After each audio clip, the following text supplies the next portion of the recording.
High in the mountains of northern Ethiopia, in monasteries carved from cliff faces and accessible only by rope or narrow stone stair, monks have been copying the same texts by hand for generation after generation. Not for an audience, not for publication, for preservation. They believed, and continue to believe, that if even one generation failed to transmit what they were holding, a specific light in the world would go out permanently. What they have been preserving is a version of Christianity that most of the world has never encountered. Not a variant, not a sect.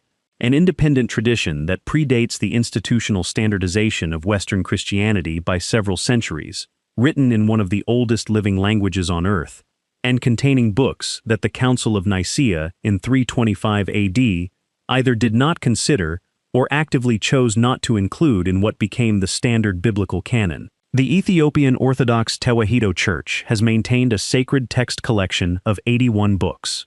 The Protestant canon most people in the Western world are familiar with contains 66. The Catholic canon contains 73. The differences between those numbers are not incidental. They represent genuinely different bodies of material, including entire books that describe the nature of the spiritual world, the teachings Jesus delivered in the period between his resurrection and ascension, and a cosmology that places humanity's relationship with the divine in a context that the standardized Western tradition does not contain. Among those additional texts is one that Ethiopian tradition identifies as recording the actual words spoken by the risen Christ to his disciples during those 40 days. Not the general narrative of his appearances, not the summary accounts preserved in Luke and Acts, but direct teachings, warnings, and instructions attributed specifically to that post-resurrection period. Before we explore what those texts contain, here is the question that shapes everything in this conversation. If you discovered that the tradition you had inherited had been shaped by a specific institutional decision made in the 4th century, and that other communities had preserved a wider body of material that decision excluded, how would you want to engage with what was left out? That question has no single answer, but it is the right question to be carrying: the canon that Rome assembled, and what Ethiopia kept. To understand what Ethiopia preserved, you need to understand the process by which the Western biblical canon was assembled, because that process was not as straightforward as most people who grew up within Western Christian tradition assume. The Council of Nicaea in 325 AD was convened under the authority of the Roman Emperor Constantine, who had recently legalized Christianity following centuries of intermittent persecution. The council's primary agenda items were theological disputes about the nature of Christ, not the biblical canon in the form that later tradition came to define it. But the broader process of standardization that the council set in motion, and the subsequent decisions of later councils and influential bishops, effectively narrowed the range of texts that would be recognized as authoritative within the Roman-aligned church. The texts that survived this process tended to share certain characteristics. They supported a clear institutional hierarchy. They emphasized the need for mediation between the believer and the divine through authorized clergy. They centered salvation on the death of Christ, and on a set of beliefs and practices that could be administered and verified by church leadership. The texts that did not make the cut tended toward the mystical, the experiential, and the personal. They described direct encounters with the divine that required no institutional intermediary. They spoke in ways that implied individual believers could access spiritual truth without a priest as gatekeeper.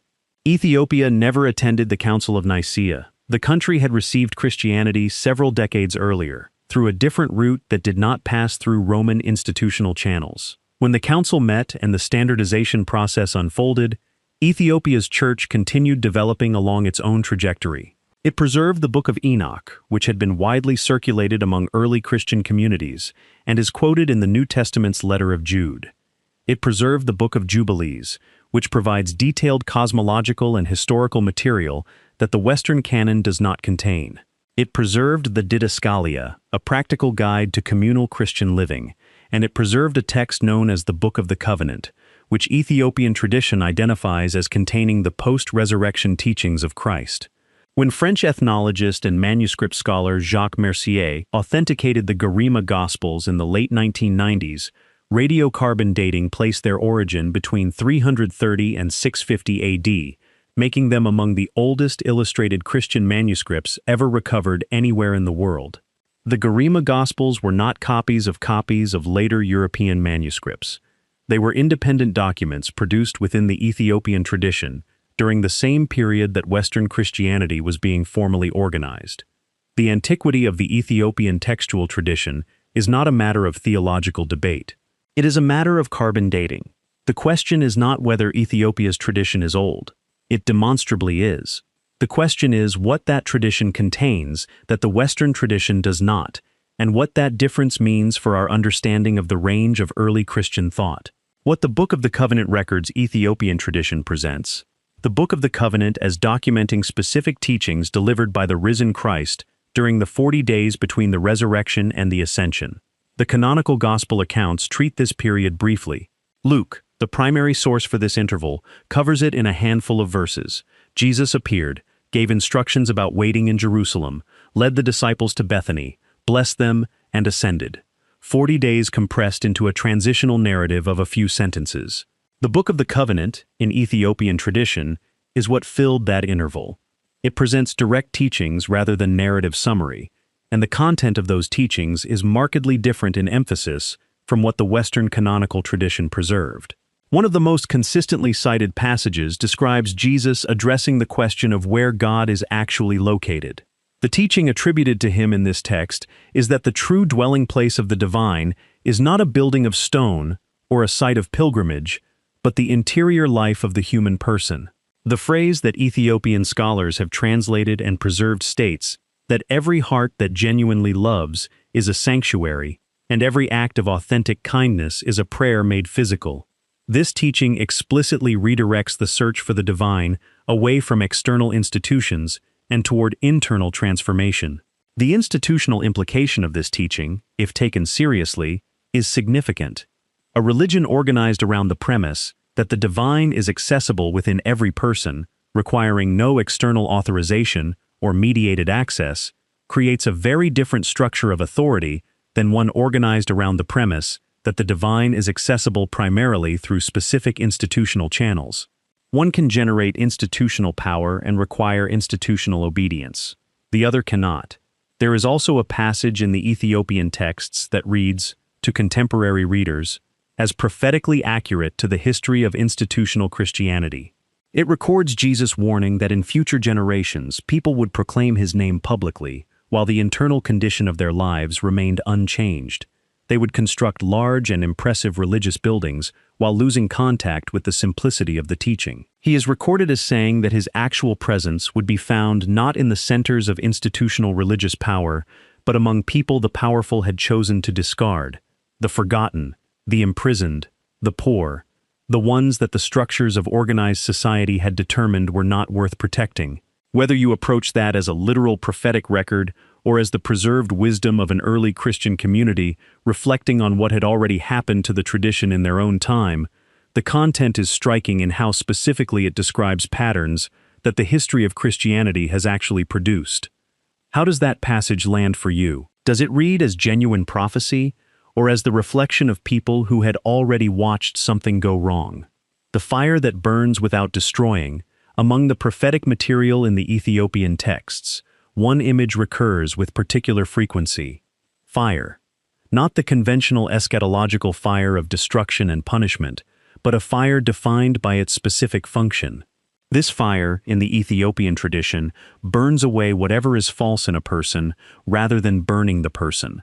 The teaching as preserved describes this fire as stripping away pride, self-deception, and the various forms of psychological armor that people construct between themselves and honest confrontation with reality. It burns away what Ethiopian scholars have translated as idols, which in the context of these texts refers not to physical objects of worship, but to the abstractions and attachments that people prioritize above truth, the need for status, the accumulation of possessions, the performance of identity for social approval. This metaphor of purifying fire as distinct from destroying fire appears in multiple early Christian traditions beyond the Ethiopian context. The Dead Sea Scrolls community, known as the Essenes, held related beliefs about purification and the nature of spiritual transformation. The overlap between Essene practice and the material preserved in certain Ethiopian texts has attracted scholarly attention. because it suggests that both communities may have been drawing on a common body of early teaching that the standardization process later filtered out of the mainstream tradition. Ethiopian theologians have consistently interpreted the prophecy about this fire as pointing toward a kind of internal awakening rather than an external event. The return it describes is not a cosmic arrival from outside, but a recognition from within.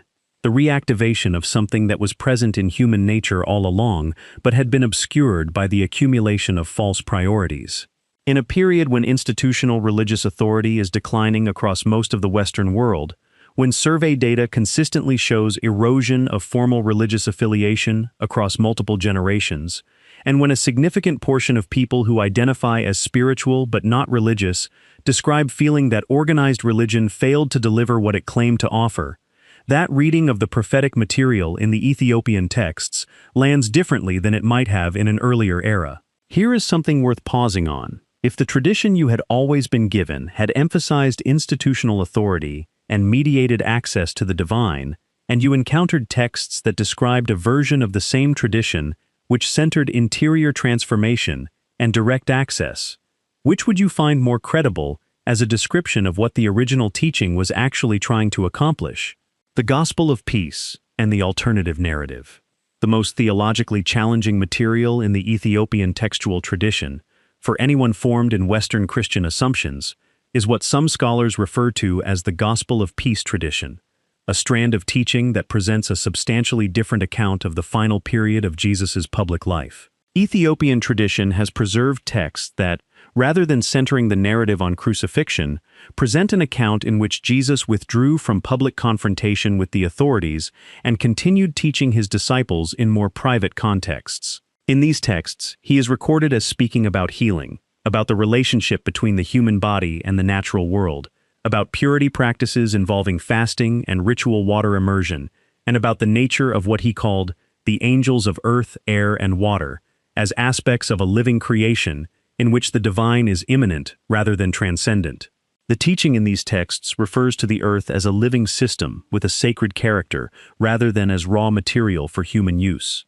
It describes natural processes, the movements of water, the cycles of plant growth, the behavior of the atmosphere, as expressions of the same order that the Creator intended human beings to participate in, rather than to dominate. Before engaging with the theological claim this tradition makes, it is worth noting what it would mean historically if this account had any basis in actual early Christian practice. The Essene communities documented in the Dead Sea Scrolls held similar beliefs. They lived simply, practiced healing, used ritual water purification, avoided violence, and maintained a view of the natural world as sacred. If Jesus had any connection to or familiarity with Essene teaching, which several historians have proposed based on the geographic and temporal overlap, the preservation of material consistent with that tradition in Ethiopia would be historically significant regardless of its theological interpretation. Ethiopian scholars make a specific historical argument in defense of their tradition's independence and antiquity. Ethiopia became Christian before Rome did. The Ge'ez language in which the Ethiopian texts were written is among the oldest living Semitic languages, placing the Ethiopian tradition closer in time and linguistic distance to the original Aramaic context of Jesus' teaching than Latin or Greek. The country was never colonized in the manner that would have allowed external authorities to displace or alter its religious tradition. Its Christianity developed on an independent trajectory for an independent reason, and what it preserved reflects that independence. What do you make of the existence of an alternative narrative about the final period of Jesus' life, preserved within one of the oldest continuously maintained Christian traditions in the world? It is too old and too carefully maintained to be dismissed as a recent fabrication. What its existence means is a question worth sitting with. Ethiopia as the guardian of an independent tradition. The survival of Ethiopia's independent Christian tradition through 2,000 years of external pressure is itself a story that deserves attention, because the survival was not accidental. Ethiopia occupies a position in the history of colonialism that is unique among African nations. While virtually every other country on the continent was subjugated by European colonial powers during the 19th century, Ethiopia successfully defended its independence. The Battle of Adwa in 1896, in which Ethiopian forces defeated an invading Italian army, equipped with modern weapons, remains the most significant military defeat of a European colonial force by an African nation in that era. The victory was not merely military. It preserved the political and cultural autonomy that allowed Ethiopian institutions, including the church and its textual traditions, to continue without European interference or replacement. When European Christian missionaries arrived in other parts of Africa during the colonial period, they brought their own canon and their own definitions of what was and was not authentic Christianity. They taught as scripture the Western Bible and dismissed local traditions as heretical or pagan. In Ethiopia, the missionaries encountered a church that had been Christian for longer than most European nations had been. The Ethiopian church did not require or accept external validation. The Ethiopian Orthodox Tewahedo Church traces its continuous history to the 4th century, when Christianity arrived through the Aksumite kingdom by a route independent of Roman ecclesiastical authority. The tradition that King Menelik I, son of Solomon, and the Queen of Sheba, brought the Ark of the Covenant to Ethiopia from Jerusalem predates even that formal Christian period. The city of Aksum, where the Ark is traditionally held to reside under continuous guard within the chapel of the tablet, remains one of the most sacred sites in Ethiopian Christianity, and the institution of the guardian monk, a single individual who enters the chapel and does not leave it for the remainder of his life, reflects a seriousness about preservation that few religious traditions can match for consistency. Travelers who visited Ethiopia in the early medieval period left accounts of a distinctly Christian civilization that had developed independently of European ecclesiastical influence, maintaining practices and texts that had already diverged significantly from what Rome was producing at the same time. The 6th century merchant and writer Cosmas Indicopleustes described Ethiopia as a refuge for Christians fleeing Roman-aligned persecution, a place where a different kind of Christianity had survived precisely because it was outside Rome's reach. The Ethiopian Church preserved 81 books.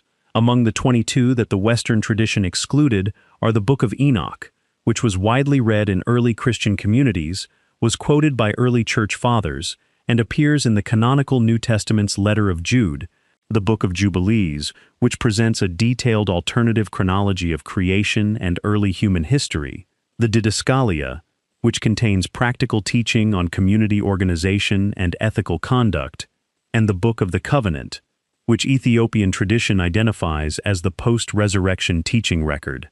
These texts were not removed from the Western canon because internal evidence indicated they were forgeries or later additions. They were removed, or never formally included, through a political and ecclesiastical process that prioritized texts supporting specific institutional structures. The texts that described direct access to the divine, that centered individual interior transformation, that suggested the kingdom of God was available within, rather than administered from above, did not serve the institutional needs of a Christianity being integrated into an empire. The monks who kept the words alive. In monasteries positioned on cliffs in the Tigray region and across the highlands of Ethiopia, monks have sustained an unbroken practice of hand-copying sacred texts across generations. The work is painstaking and conducted with an attitude that treats each letter as carrying essential weight. A monk who was copying these texts in the 12th century and a monk copying them today are participating in the same act of transmission, generation by generation, each one ensuring that the chain does not break. This is what preservation looks like when it is taken seriously as a sacred obligation rather than as institutional maintenance. These monks were not copied for audiences or for distribution. They were copying to ensure that the texts existed at all in the following generation. The belief motivating the practice was straightforward. If we do not transmit this, it disappears. And what disappears cannot be recovered. The Garima Gospels, authenticated by radiocarbon analysis as originating no later than the 7th century, and possibly as early as the late 4th century, represent the physical evidence of how long this preservation effort has been continuous.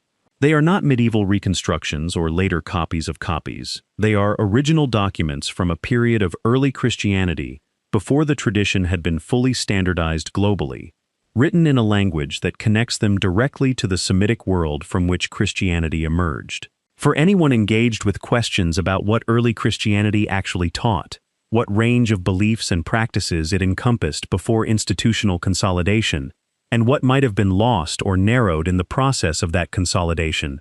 The Ethiopian tradition is not peripheral. It is central. It represents the best documented case of a stream of Christian thought that developed independently, maintained its independence through extraordinary historical circumstance, and preserved material that no other surviving tradition retained. Whether you approach the Ethiopian texts as literal sacred record, as historical documents about early Christian diversity, or as a spiritually significant tradition that has been undervalued by a Western-dominated conversation about Christianity, the encounter with what they contain changes the picture. Early Christianity was not a single thing that later fragmented into variants. It was a diverse field of communities and traditions that were gradually standardized through a process that selected some material and excluded others. What Ethiopia preserved is part of what that process left behind, and it has been waiting in the highlands, copied by hand in a language the standardizing process never touched, for the rest of the world to come back around to asking the question it has always been ready to answer. What do you think was lost when the Western canon was narrowed, and what does it mean that it has been preserved somewhere? The Ethiopian tradition does not claim to be the only truth. It claims to be a truth that survived when others were being organized out of existence. That claim deserves engagement rather than dismissal. Share your perspective in the comments, because this is a conversation that benefits from the widest possible range of participants. The monks who spent their lives copying these words were not keeping them for scholars alone. They were keeping them for anyone who eventually came asking, what remains and what it means. The Ethiopian texts end, in the tradition that has preserved them, with a phrase attributed to the risen Christ that Ethiopian scholars have translated in various ways but consistently render in terms of dual nature, seed and sword, something that generates life and something that cuts away what obscures it. The promise attached to this image, in Ethiopian tradition, is of return, but the tradition interprets that return not as an event in external history, but as a recovery, the reactivation of something that has been present but dormant. That interpretation converges with the teaching about the inner temple, with the image of the purifying fire, and with the prophecy about the voice of Christ arising from the margins rather than from the centers of power. All of these images point in the same direction, toward an account of the spiritual life that is interior, personal, and independent of institutional mediation. This is the version of Christianity that Ethiopia preserved, because Ethiopia never had reason to suppress it. The institutional pressures that shaped the Western canon came from the specific historical circumstances of Christianity's integration into the Roman Empire. Those pressures did not operate in the Ethiopian highlands. The tradition there could continue teaching what it had always taught because no external authority arrived to tell it that certain parts of the teaching were now unauthorized. The question that the Ethiopian texts pose for contemporary readers is not primarily a historical one, though the historical dimension is real and significant. It is a practical one. What does a form of spirituality look like that does not require institutional infrastructure, that centers interior transformation, that locates the sacred within natural reality rather than apart from it, and that explicitly warns against the accumulation of institutional power in the name of the divine? That question has been waiting in the Ethiopian highlands for 2,000 years, copied by hand in Ge'ez, maintained by monks who understood that what they were holding was too important to allow to disappear through negligence or disruption. Whether or not the specific textual claims of the Ethiopian tradition are taken as historically precise, the tradition's survival raises a genuine challenge to any account of early Christianity that presents Western standardization as comprehensive rather than selective. Something was left out, Ethiopia kept it, and the encounter with it, even at the level of historical curiosity, changes what it is possible to think about the range of what early Christianity was and what it taught. The forgotten fire, in the phrase the Ethiopian texts use, never went out. It simply waited in a place the standardizing process could not reach, tended by people who understood that their primary obligation was not to any institution, but to the words themselves. What do you believe these texts reveal? Does the existence of this tradition change how you think about the Christianity you are familiar with, or does it raise more questions than it answers? Both responses are legitimate, and the conversation between them is worth having. These words survived because people believed they were too important to lose. The least we can do is take them seriously enough to think about what they are actually saying.